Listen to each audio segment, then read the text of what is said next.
नवरा बायको दोघेही समाजसेवक. मग बायकोने नवऱ्याचा खून का केला? धक्कादायक घटना. प्रेमविवाह करताना ते दोघे तरुण तरुणी फक्त क्षणापुरताच विचार करतात. ते आई वडील, पै पाहुणे अथवा जातीपातीचाही विचार करत नाहीत. काही प्रेमविवाह मात्र नंतर साफ फसतात. हल्ली शाळा कॉलेजचे तरुण तरुणी कुठलाही भविष्याचा विचार न करता घर सोडून निघून जातात. नंतर त्या उभयतांमध्ये किरकोळ कारणावरून भांडणे होऊ लागतात. त्यातूनच काहीतरी भीषण घटना घडतात. दोघांच्यापैकी एकाचा नाहक बळी जातो. अशीच एक घटना पिंपरी चिंचवड शहरामध्ये घडलेली आहे. प्रेमविवाह झालेल्या सामाजिक कार्यकर्त्याला त्याच्या पत्नीनेच गळ आवळून ठार केल्याच्या घटनेने खळबळ माजलेली आहे. या घटनेचा सविस्तर वृत्तांत पुढील प्रमाणे आहे. पण तत्पूर्वी हे व्हिडिओ पुढे पाहण्याअगोदर जर तुम्ही या चॅनलवर जर नवीन असाल तर प्लीज आपल्या या मराठी चॅनलला नक्की सबस्क्राईब करा. नकुल आनंदा भोईर, वय वर्षे 40 वर्षे, राहणार फ्लॅट नंबर 3, भक्तिसागर अपार्टमेंट, माणिक कॉलनी, चिंचवड, पुणे या ठिकाणी राहत होता. त्याचा प्रेमविवाह सन 2018मध्ये चैत्राली चौधरी या मुलीसोबत झालेला होता. या 5-7 वर्षाच्या काळात त्यांना 2 मुले होती. त्यापैकी एकाचे नाव येसू तर दुसऱ्याचे नाव लक्ष्य असे होते. नकुलच्या सोबत त्याची आई बेबीताई ही राहत होती. तर नकुलचा दुसरा भाऊ तुषार आनंदा भोईर हा फ्लॅट नंबर 2, बी विंग, भक्ती अंबर, माणिक कॉलनी, चिंचवड येथे राहत होता. एकंदरीत दोघाही भावांचे प्रपंच बऱ्यापैकी स्थिर सावर झालेले होते. त्यामुळे त्यांची आई बेबीताई भोईर यांना समाधान वाटायचे. नकुलचा भाऊ तुषार हा डिओर कंपनी बानेर येथे सिनियर डिझाईन इंजिनियर म्हणून नोकरी करत होता. तर 2 बहिणी विवाहित असून त्या आपल्या सासरी सुखासमाधानाने नांदत होत्या. नकुल याने आपले शिक्षण झाल्यानंतर समाजसेवेचे व्रत घेतले. तो सामाजिक सेवा करून लोकांच्या अडीअडचणी सोडवत असे. त्याचा स्वभाव मनमोकळा असल्यामुळे त्याचा मित्रपरिवार बराच मोठा होता. नकुलकडे अनेक तरुण तरुणी समवयस्क लोक येत असायचे.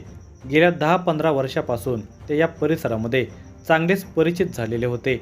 पिंपरी चिंचवड महापालिका, पोलीस स्टेशन, प्रभात समित्यामध्ये जाऊन लोकांना मदत करत असत. हे काम करत असताना याच परिसरामध्ये राहणाऱ्या चैत्राली चौधरी या नवतरुणीची 2018 साली भेट झाली. त्या दोघांचे चांगले बोलणे चालणे चालू झाले. त्या दोघांनी एकमेकांचे ख्याली खुशाली विचारले. त्यावेळी चैत्राली ही या परिसरामध्ये महिलाविषयक प्रश्न सोडवण्यासाठी प्रयत्न करत होती. त्यामुळे या दोघांच्या विचारांची नाळ जुळली. त्या दोघांचे पहिल्या भेटीतच प्रेम जमले.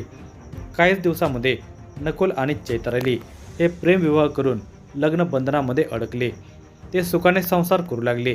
नकुलची आई बेबीताई समाधानी झाली. चैत्राली व नकुल याचा संसार गाडा सुरू झाला. नकुलला सुरुवातीला चैत्राली सामाजिक कार्यामध्ये हातभार लावू लागलेली होती. याच दरम्यान चैत्रालीचेही बऱ्याच लोकांशी संपर्क होऊ लागला. एकंदरीमध्ये चांगले कामकाज चालू होते. चैत्राली ही सुरुवातीला सासू बेबीताई व पती नकुल याची खूप काळजी घेऊ लागली. त्यांना काही वर्षात 2 पुत्र रत्न झाले. त्यापैकी एकाचे नाव येसू तर दुसऱ्याचे नाव लक्ष्य असे ठेवण्यात आले. असेच दिवसामागून दिवस जात होते. आता चैत्राली पूर्णपणे मोकळी मिळालेली होती. नकुलला वाटायचे की आपल्या पत्नीने या भागात महानगरपालिकेची निवडणूक लढवावी, निवडणूक जिंकावी, आपले व आपल्या कुटुंबाचे नाव मोठे करावे. त्यामुळे चैत्राली जास्तीत जास्त वेळ घराबाहेर थांबू लागली. मग तिच्या अनेक नवतरुणाबरोबर ओळख होऊ लागल्या. त्या लोकांच्या बरोबर खाण्यापिण्याच्या पार्टीमध्ये ती भाग घेऊ लागल्यामुळे तिच्या वागण्या बोलण्यामध्ये फरक पडू लागला. हळूहळू तिच्या बदललेल्या वागण्यामुळे नकुल तिला समजावून सांगू लागला, तू बाहेर गेल्यावर खाण्यापिण्याच्या पार्ट्या करू नकोस, कोणाकडून उसने पैसे घेऊ नकोस. परंतु चैत्रालीच्या वागण्या बोलण्यामध्ये काहीच फरक पडत नव्हता. उलट ती जास्तच प्रमाणात मनमौजीप्रमाणे वागू लागली होती. या दरम्यान 1-2 वर्षापूर्वी तिची ओळख चिंचवड लिंक रोडवरील बालाजी अपार्टमेंटमध्ये राहणाऱ्या सिद्धार्थ दीपक पवार याच्याबरोबर झाली. त्या दोघांच्या सततच्या सहवासामुळे ओळखीचे रूपांतर प्रेमात झाले. मग ते दोघे दिवसा एकत्र फिरायचे, तसेच रात्री उशिरापर्यंत मोबाईलवर चॅटिंग करायचे. त्यामुळे त्या दोघांनाही कशाचे भान नसायचे. चैत्राली कोणाकडूनही उसनवारी करून पैसे घेत असायची. त्या पैशातून ते खाण्यापिण्याच्या पार्ट्या अथवा अथवा लॉजवर जाणे असे करत होते. तिने उसने घेतलेले पैसे परत न मिळाल्यास ते लोक नकुलकडे येऊन पैसे मागू लागल्यामुळे नकुलची चिडचिड होऊ लागली होती. मग तो तिला समजावत होता, चैत्राली, तू हे वागणे बदल. किमान आपल्या 2 मुलांचा तरी विचार कर. तुझे हे वागणे चांगले नाही. तू काही वाईट वागणे करू नकोस. तुला निवडणुकीला उभे राहायचे आहे. आपल्याला लोकांच्यासाठी काम करायचे आहे. तू अजूनही वागणे बदल. लोक आपल्या कुटुंबाला चांगले मानतात असे तो सांगत होता. परंतु चैत्रालीला कुठलाच फरक पडत नव्हता. ती जास्तच बेभान होऊन बोलू लागली होती. शेजारी पाजारी अवतीभोवतीची मंडळीही तिच्या वागण्याला कंटाळलेली होती. दिवाळीचा सण सुरू झालेला होता. नकुलने त्याच्यामार्फत या परिसरातील नागरिकांच्यासाठी दिवाळी पहाट हा कार्यक्रम उत्तमरित्या राबवलेला होता. सर्वत्र दिवाळीचे वातावरण सुरू झालेले होते. या कालावधीमध्ये चैत्राली आपल्या मित्राबरोबर खाण्यापिण्याच्या पार्ट्या करण्यात दंग झालेली होती. त्यामुळे तिला नकुलने सांगितले, अगं चैत्राली, तू सणावाराला तरी नीट राहा. या कारणावरून दिनांक 23 तारखेला त्या दोघांची मोठी भांडणी झाली. तिने आपला प्रियकर सिद्धार्थला फोन केला तेव्हा तिने त्याला सगळी हकीकत सांगितली होती. तर नकुलने तिला समजावण्याचा प्रयत्न सुरूच ठेवलेला होता. तो तिच्या मागे चांगले वागण्याची भुणभुण लावत होता. तो तिला सतत म्हणत होता की तू असे काही वागू नकोस. समाजामध्ये माझे खूप नाव आहे. आपल्याला 2 मुली आहेत. तू मुलांच्याकडे लक्ष दे. तू सतत दारू पिऊ नकोस. दुसऱ्या पुरुषासोबत फिरत जाऊ नकोस. लोकांच्याकडून कर्ज काढू नकोस. हे वारंवार ऐकून ती वैतागलेली होती. तिने त्याला प्रत्युत्तर देण्यास सुरुवात केली. त्यातून भांडण वाढत गेले. ती त्याला म्हणाली, भास्कर, तुझी किरकिर. सगळं तुझ्याच मनासारखं वागायचं का? मी काय माझे आयुष्य जगू नको का? तिच्या या बोलण्याने त्याचाही रागाचा पारा चढला. तो तिच्यावर धावून गेला. तसे तिने त्याच्यावर चाल केली.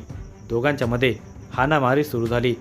यात तिने बाजूला पडलेली ओढणी उचलली आणि त्याच्या गळ्याभोवती फास टाकून आवळला. ती पूर्ण त्वेषाने त्याचा गळा आवळत होती. काही वेळातच तो निश्चित पडला. त्याचा खून आपल्या हातून झाल्याचे लक्षात येताच ती सावध झाली. फोन करून हा सगळा वृत्तांत चैत्रालीने सिद्धार्थला सांगितला. ओढणीने तिने नकुलचा गळा आवळला होता. मग त्या ओढणीला नकुलच्या घामाचा वास येत होता. म्हणून पुरावा नष्ट करण्यासाठी ती ओढणी तिने सिद्धार्थजवळ दिली. ही ओढणी लांब कुठेतरी जाळून टाक असे तिने त्याला सांगितले. त्यानंतर घरातील दुसरी ओढणी तिने टाकली. त्यानंतर तिने स्वतःच पिंपरी चिंचवड कंट्रोल रूमला फोन केला. मग पिंपरी चिंचवड पोलिसांनी घटनास्थळी भेट दिली. घटनास्थळ चिंचवड पोलीस स्टेशनच्या हद्दीमध्ये असल्यामुळे चिंचवड पोलीस स्टेशनला कळवण्यात आले. तोपर्यंत नकुलचा मृतदेह पिंपरी चिंचवड महानगरपालिकेच्या माणिक कॉलनी येथील आरोग्य केंद्रात नेण्यात आला. तेथे नकुलचा भाऊ तुषार आनंदा भोईर हा आला. त्याने रिसर फिर्याद नोंदवली. मग त्यानंतर चिंचवड पोलिसांनी रिसर फिर्याद नोंदवून झाल्यावर चैत्रालीला ताब्यात घेण्यात आले. सदरबाबत चिंचवड पोलीस स्टेशन येथे गुन्हा रजिस्टर नंबर 399/2025 असून भारतीय न्याय संहिता 2023 कलम 103 अन्वये गुन्हा दाखल करण्यात आलेला आहे. चैत्रालीला ताब्यात घेऊन पोलिसांनी चौकशी केली असता तिने गुन्ह्याची कबुली दिलेली आहे. मीच ओढणीने गळा आवळून त्याचा खून केल्याचे सांगितले. परंतु घटनास्थळी उपस्थित पोलीस अधिकारी व कर्मचारी यांना वाटत होते की हा खून हिने एकटीने केला नसावा. त्याला निश्चितच कोणीतरी मदत केली असावी. पोलिसांनी त्या दृष्टीने तपास सुरू केला. त्यावेळी पोलिसांना खबऱ्यामार्फत माहिती मिळाली की चैत्रालीचे वागणं सैरभैर होतं. तिचे सिद्धार्थ दीपक पवार याच्याबरोबर अनैतिक संबंध होते. याच कारणावरून नकुल आणि तिची भांडणे होत असायची. मग सिद्धार्थची माहिती काढून त्यालाही ताब्यात घेण्यात आले. सध्या त्याच्याकडे चौकशी सुरू केली आहे. हा तपास पिंपरी चिंचवडचे सहाय्यक पोलीस निरीक्षक विठ्ठल करंबळकर हे आपल्या सहकाऱ्यांच्या मदतीने करत आहेत.